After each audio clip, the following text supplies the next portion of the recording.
Assalamualaikum warahmatullahi wabarakatuh. Nama diberi Alia Azwa Abdul Jalil. Nombor metrik C20A0925. Dalam video ini, saya ingin membentangkan secara keseluruhan tugasan dan projek yang telah saya selesaikan untuk subjek asas studio. Task yang pertama. Tugasan ini merupakan tugasan pertama saya dalam kursus asas studio. Tugasan ini terbahagi kepada dua, iaitu bahagian Base Shape and Form dan Mind Map Shape and Form. Tugasan pertama ini merangkumi basic shape dan form yang dilukis dalam 5 kertas A4, iaitu 4 kertas dilukis dalam berlainan untuk mengikut setiap hasil bayang yang dilukis di dalam kertas A4 tersebut. Setelah itu, satu kertas A4 adalah untuk lukisan akhir. Lukisan pertama saya lukis adalah bentuk bulatan. Seterusnya, bentuk yang kedua adalah kun. Bentuk yang ketiga pula adalah kotak. Bentuk yang keempat pula adalah silinder. Dan akhir sekali ialah gabungan dari kesemua bentuk lukisan tadi digabungkan menjadi satu di dalam satu kertas. Seterusnya ialah Mind Map Shape and Form. Tugasan kedua ini pula merangkumi Mind Map Shape and Form yang dilukis di dalam 2 kertas A4, iaitu satu kertas A4 dilukis berlainan objek dan mengikut setiap hasil bayang yang dilukis di dalam kertas A4 tersebut. Setelah itu, satu kertas A4 adalah untuk lukisan akhir yang akan diwarnakan. Lukisan pertama yang saya lukis ialah buah manggis. Kemudian lukisan kedua pula adalah pemadam. Yang ketiga daun-daun kering. Yang keempat pensel dan yang kelima buah apple. Lukisan akhir untuk diwarnakan, saya memilih objek yang terakhir iaitu buah apple. Setelah itu, saya mewarnakan dengan warna jingga, merah, coklat, hijau dan kuning untuk menampakkan lebih realistik. Seterusnya ialah saya menemu ramah tokoh. Task kedua ini pula saya perlu membuat karangan atau esei mengenai tokoh yang saya pilih.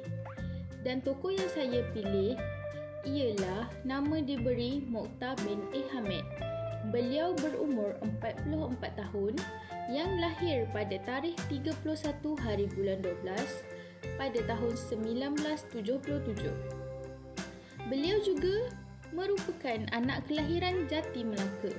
Selain itu, beliau mempunyai 4 orang anak hasil daripada perkahwinan beliau bersama isteri tercinta Puan Suhaila binti Saleh, yang terdiri daripada 3 orang perempuan iaitu Elisa Syafiqah, Adeliana Sofia dan Emilia Sabrina, dan seorang lelaki iaitu Muhammad Haziq.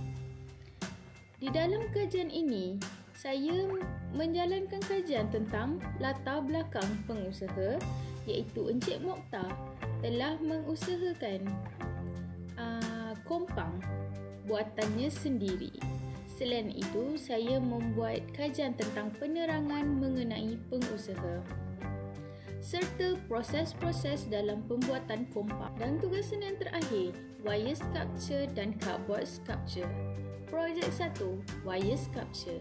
Dalam projek pertama ini, saya dikehendaki menghasilkan wire sculpture yang bermotifkan binatang dengan bahan wire yang berbeza sebagai medium utama.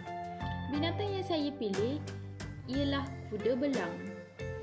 Wire sculpture binatang ini dilukis dahulu, kemudian dibentukkannya sebagai bentuk wire yang menjadi bentuk kuda belang. Wire tersebut dipotong supaya dapat membentuk binatang tersebut. Kemudian mencantumkan anggota badan dengan mengikat menggunakan wire. Tugasan yang perlu saya lakukan adalah melukis kuda yang realistik menggunakan pensel dan mewarnakannya di dalam kertas A3. Seterusnya, perkembangan idea lukisan bahagian badan kuda iaitu kaki, ekor dan bahagian muka. Manakala close-up yang kedua pula ialah pandangan bahagian hadapan kuda belang dan bahagian sisi kuda belang. Akhir sekali, selepas melukis perkembangan idea dan lukisan realistik, saya telah membentukkan kuda tersebut menggunakan wayar yang berbeza saiz. Wayar yang dipilih seharusnya berbeza saiz, iaitu saiz 15 dan saiz 18, agar dapat memudahkan proses untuk menyiapkan wayar sculpture tersebut. Bahan-bahan yang perlu ada sebelum memulakan projek satu ini adalah wayar yang berbeza saiz, wayar cutter dan pembengkok wayar. Kedua pula ialah cardboard sculpture. Dalam projek kedua ini, saya menghasilkan arca 3 dimensi bermotifkan haiwan dengan bahan kotak terpakai sebagai medium utama. Haiwan yang saya pilih ialah pepatung. Arca haiwan ini telah membentuk melalui kepingan kotak yang telah saya potong mengikut bentuk haiwan tersebut. Setelah itu, saya cantumkan satu bahagian dengan bahagian yang lain untuk membentuknya dengan jelas supaya dapat menyerupai bentuk pepatung sebagai haiwan yang saya lukis. Lukisan ini merangkumi 4 kertas, iaitu pelbagai jenis reaksi pepatung, satu ekor pepatung yang menjadi pilihan, anggota badan pepatung dan lukisan yang ingin dibentuk menjadi cardboard. Antara bahan-bahan yang saya gunakan untuk membuat cardboard sculpture ini ialah kotak terpakai dan papan kekemasan rapi, gam atau pistol led panas dan pisau grafik, gunting serta pembaris. Itu sahaja daripada saya. Sekian, terima kasih.